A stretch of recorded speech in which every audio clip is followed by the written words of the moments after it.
नमस्कार दोस्तों, स्वागत है आपका मेरे YouTube चैनल पे फैक्ट विद दिनेश। आज हम बात करेंगे 130th अमेंडमेंट जो पार्लियामेंट में लाया गया था गवर्नमेंट के द्वारा और जो लोकसभा में पास हुआ है और जो अभी जॉइंट कमेटी में गया है उसके बारे में आप थोड़ा डिस्कस करेंगे। उससे पहले guys please subscribe my channel and like my videos और ये वीडियोस जो है वो अपने फ्रेंड्स एंड फैमिली को शेयर करिए। ये काफ़ी इन्फॉर्मेटिव वीडियोज़ मैं आपके लिए बनाता हूँ और आपको ये बहुत अच्छा लगेगा, तो आप प्लीज़ इसको लाइक सब्सक्राइब एंड शेयर करिए अपने फ्रेंड्स एंड फैमिली को। तो आज हम बात करेंगे जो 130th अमेंडमेंट बिल लाया है गवर्नमेंट ने लोकसभा में, उसमें उन्होंने ये प्रावधान दिया है कि अब chief minister and prime minister को भी आप पद से हटा सकते हैं और वो भी जेल में जा सकते हैं। चीफ मिनिस्टर तो चलो जेल में जा ही सकते थे, लेकिन इससे प्राइम मिनिस्टर भी जेल में जा सकते हैं, जो पहले प्रावधान नहीं था। पहले इम्यूनिटी थी कि भाई जो प्रेसिडेंट है, वाइस प्रेसिडेंट है, जो स्पीकर्स ऑफ पार्लियामेंट है और जो प्राइम मिनिस्टर है, उनको कोर्ट में भी नहीं बुला सकते थे और उनको जेल में भी नहीं डाल सकते थे। तो ये अब चेंज हुआ है, इसको अमेंड कर रही है गवर्नमेंट। अभी लोकसभा में तो पास हो गया है, अब ये जॉइंट कमेटी में भेज रही है और इसमें चीफ मिनिस्टर के साथ साथ प्राइम मिनिस्टर को भी अरेस्ट कर सकते हैं। और अगर वो 30 डेज तक जेल में रहते हैं, अगर वो 30 दिन तक जेल में रहते हैं तो उनको अपने पद से इस्तीफा देना होगा। ये अब इसमें ये तो अच्छी बात है, ये तो बहुत अच्छी बात है। क्यों अच्छी बात है? क्योंकि भाई जो इम्यूनिटी थी प्राइम मिनिस्टर की वो हट गई, चीफ मिनिस्टर के पास नहीं थी, जो प्राइम मिनिस्टर के पास थी वो भी हट गई। इसका मतलब प्राइम मिनिस्टर भाई अगर करप्ट हुआ या फिर उसने कुछ ऐसा किया जो हमारे देश के लिए सही नहीं है तो उसको भी अरेस्ट कर सकते हैं। अब इसमें कंडीशन ये है कि जो केस में गए हैं जेल में, वो कम से कम 5 साल की सज़ा होनी चाहिए। उसमें वो जो क्राइम किया है उसमें 5 साल की सज़ा कम से कम होनी चाहिए, उसके बाद ही आप रेजिग्नेशन दे सकते हैं। यानी ऐसा नहीं है कि आप कोई ऐसा केस है जिसमें 2 साल की सज़ा है और आप 30 दिन के जेल में हो, तो वैसा नहीं चलेगा। आपके जो सज़ा है वो 5 साल के ऊपर की होनी चाहिए और जो जेल का टाइम है वो 30 दिन का टाइम है। वो 30 दिन के अंदर आप सुप्रीम कोर्ट, हाई कोर्ट, जो कोर्ट में जाना है आप जा सकते हो। अगर वहाँ से आप बाहर आ गए तो ठीक है, अदरवाइज गॉन। तो ये लाने की ज़रूरत क्यों पड़ी? ये लाने की ज़रूरत पड़ी स्पेशली जो हमारे दिल्ली के चीफ मिनिस्टर थे मिस्टर अरविंद केजरीवाल, जब वो अरेस्ट हुए थे 2024 के स्टार्टिंग में, तब आपने देखा होगा कि वो जेल से गवर्नमेंट चला रहे थे। उनकी जो कैबिनेट्स थी और जो भी डिसीजन ले रहे थे वो जेल में से लिए गए थे। तो उसमें काफ़ी रिएक्शन आया था और ये भी पूछा था कि हमको ऐसी डेमोक्रेसी चाहिए जहाँ पे एक चीफ मिनिस्टर जेल से सरकार चला रहा है। तो ये तो एक्सेप्टेबल नहीं था और इसमें काफ़ी एक सामने आई थी बात कि ये हमको किस हिसाब से डेमोक्रेसी को रखना है। तो वही देख के गवर्नमेंट ने ये रूल बना रही है गवर्नमेंट कि अगर आप चीफ मिनिस्टर और इस तरह से हो तो आपका कोई औचित्य नहीं बनता है ये पद पे रहने का।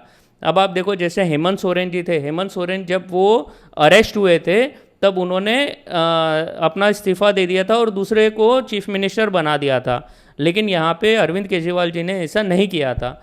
तो इसीलिए अब गवर्नमेंट ये रूल लाई है। अब ये रूल तो अच्छा है, कोई प्रॉब्लम होनी नहीं चाहिए, क्योंकि ये तो डेमोक्रेसी है और ये हमारे कॉन्स्टिट्यूशन और ये एकदम हेल्दी डेमोक्रेसी की निशानी है। और एक लॉ एंड ऑर्डर भी देखते हैं कि भाई, और पब्लिक भी देखती है कि यार अगर वो बंदा जेल में है तो कोर्ट ने कुछ ना कुछ तो देखा होगा, उसमें कुछ तो क्राइम किया होगा तभी वो जेल में, और 30 दिन तक इतने बड़े पद वाले जेल में रहे यानी कुछ बड़ा है। तो उसमें पब्लिक का भी मॉरल डाउन होता है कि हम लोग ये रूलिंग के अंदर हैं। तो ये बिल तो अच्छा है, लेकिन हमारे ऑपोजिशन वाले इसमें अपोज कर रहे हैं। अब वो क्यों अपोज कर रहे हैं ये मेरे लिए शॉकिंग है, फ्रैंकली मेरे लिए काफ़ी शॉकिंग है कि क्यों ये अपोज कर रहे हैं। अब उनको ऐसा लगता है कि भाई ये हमारे अपोजिशन वाले हैं, उनके अगेंस्ट ये बिल आया है। जैसे अभी हमारे चीफ मिनिस्टर हैं, उनको ये लोग जेल में डाल देंगे और उनको पद से हटा देंगे। तो भाई ऐसे तो कोई चीफ मिनिस्टर को जेल में डालते नहीं है, क्योंकि अगर चीफ मिनिस्टर को जेल में डालना होता है, अगर कोई ईडी सीबीआई केस भी करती है तो भी कोर्ट्स डिसाइड करती है कि आपको जेल में डालना है कि नहीं डालना है। और आपके पास जो लॉयर होते हैं, आपके पास इंडिया के बेस्ट लॉयर होते हैं, तो कोई ऐसे ही जेल में नहीं जाता। उसके लिए काफ़ी ज़्यादा प्रोविज़न रहता है, काफ़ी ज़्यादा डिस्कशन होता है, उसके बाद कोई जेल में जाता है। और ऐसे ही तो कोई किसी को जेल में डाल नहीं देता है, ठीक है। लेकिन उनका ऐसा कहना है कि नहीं, इसमें हमको हमारे जो अपोजिशन के चीफ मिनिस्टर हैं उनको ये डेलिबरेटली परेशान करने के लिए ये बिल लाया गया है। अब कांग्रेस उसमें काफ़ी मुकर थी। केसी वेणुगोपाल जी ने तो जो सुनने में आया है कि पेपर फाड़ के उछाल भी दिए थे, जो भी ये था। तो अब उसमें कांग्रेस इतना गुस्से में है, आई डोंट नो व्हाई। उनके तो तीन चीफ मिनिस्टर ही हैं, एक सुक्कू जी है, एक रेवंत रेड्डी जी है और एक सिद्धारमैया जी है। तीनों के अगेंस्ट कोई ऐसा केस नहीं चल रहा है, तो उसमें उनको इतना होने का ज़रूरत नहीं था। बट इट वॉज शॉकिंग कि वो किस हिसाब से डेमोक्रेसी चाहते हैं। बट ठीक है, वो उनका एक पॉलिटिकल स्टैंड है। और इसमें आप देखेंगे कि ऐसा ही बिल, आपको एक ध्यान होगा कि ऐसा ही बिल 2013 में राहुल गांधी ने फाड़ा था। हमारा एक ऐसा कानून है जिसमें ऐसा है, अगर आपको 2 साल जेल होती है और आप कोई भी पद पे हो, जैसे एमपी हो, तो आपको ये पद छोड़ना पड़ेगा। ठीक है, ये पद छोड़ना पड़ेगा एमपी का, मेंबर ऑफ पार्लियामेंट का। तो गवर्नमेंट 2013 में, कांग्रेस गवर्नमेंट ये रूल लाई थी और ये नोटिफिकेशन आया था कि भाई ये रूल को हटाने का, कि अगर आपको 2 साल की सज़ा होती है तो आप एमपी पद से इस्तीफा नहीं दे सकते, नहीं देने का चलेगा, ऐसा ये एग्जेम्पशन कर रहा था।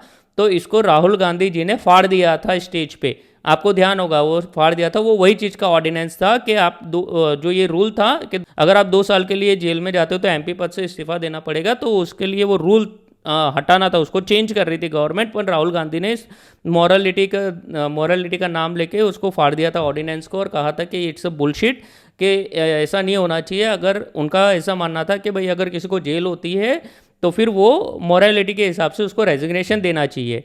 तो ये उन्होंने ऑर्डिनेंस फाड़ दिया था और फिर वो ऑर्डिनेंस पास नहीं हुआ।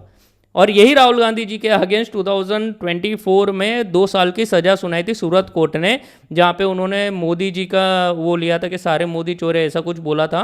और उसको लेके सूरत कोर्ट ने 2 साल की उनको सज़ा सुना दी थी। तो उसमें ये क्वेश्चन आया था कि अब 2 साल की सज़ा हो गई तो क्या वो अपने एमपी पद से इस्तीफा देंगे, लेकिन उन्होंने दिया नहीं था। और ऑल्दो सुप्रीम कोर्ट ने वो स्ट्राइक डाउन कर दिया था ऑर्डर। तो इस तरह से ये हुआ था पास्ट में, तो इस तरह से ये पास्ट में हुआ था। तो वो रिएक्शन से और आज के रिएक्शन में काफ़ी कॉन्ट्राडिक्शन दिख रहा है। कांग्रेस पार्टी को तो ये सपोर्ट करना चाहिए था, क्योंकि जो राहुल गांधी जी ने किया था उसी के हिसाब से ये बिल है। लेकिन अब ठीक है, वो अपोज कर रहे हैं। एंड ये गलत इंडिकेशन उन्होंने दिया है कि आप इतने सही बिल को, जहाँ पे प्राइम मिनिस्टर तक जेल में जा सकता है, प्राइम मिनिस्टर तक का इस्तीफा हो सकता है, आप ये बिल को अपोज कर रहे हैं। तो ये करप्शन आप फ्री करना चाहते हैं इंडिया को, करप्शन फ्री करना चाहते हैं इंडिया को, तो आप करप्शन को सपोर्ट कर रहे हैं, ऐसा दिख रहा है। तो ये गलत बात है, ये सही नहीं लग रहा है। ठीक है, तो इस तरह से ये एक बिल आया है और ये डेमोक्रेसी के लिए अच्छा बिल है। कि आप हमारे एक प्रधानमंत्री जी ने तो ये ला दिया था कि प्राइम मिनिस्टर को आप अरेस्ट नहीं कर सकते थे, तो वो चला अभी तक। लेकिन अब नरेंद्र मोदी जी की सरकार है, उन्होंने किया है कि भाई नहीं, अगर प्राइम मिनिस्टर भी है तो आप जेल में जा सकते हो। तो सीएम तो जेल में जा ही सकते थे, ये बिल से प्राइम मिनिस्टर को भी खतरा है। ठीक है, तो प्राइम मिनिस्टर को खतरा है, मतलब नरेंद्र मोदी जी को खतरा है आज के टाइम में। तो नरेंद्र मोदी जी ने खुद का रिस्क लेके ये बिल लाए हैं, तो कांग्रेस को या किसी को तो ये रिस्क होना ही नहीं चाहिए, इसको तो पूरा समर्थन देना चाहिए। बट ठीक है, वो उनके पॉलिटिक्स है।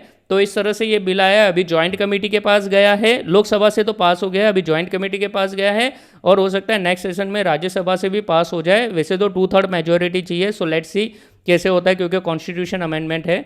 तो लेट्स सी कैसे इसमें होता है, सो आगे हम देखेंगे इसको। तो अपन ये बिल तो अच्छा है, let's see how the things will go. So thank you दोस्तों ये देखने के लिए वीडियो, और ये प्लीज़ ये वीडियो अपने फ्रेंड्स एंड फैमिली को भेजिए और उनको भी ये बताइए, और उनको भी कहिएगा कि मेरे वीडियो को सब्सक्राइब करें और मेरे चैनल को लाइक करें। Thank you. जय हिंद, जय भारत।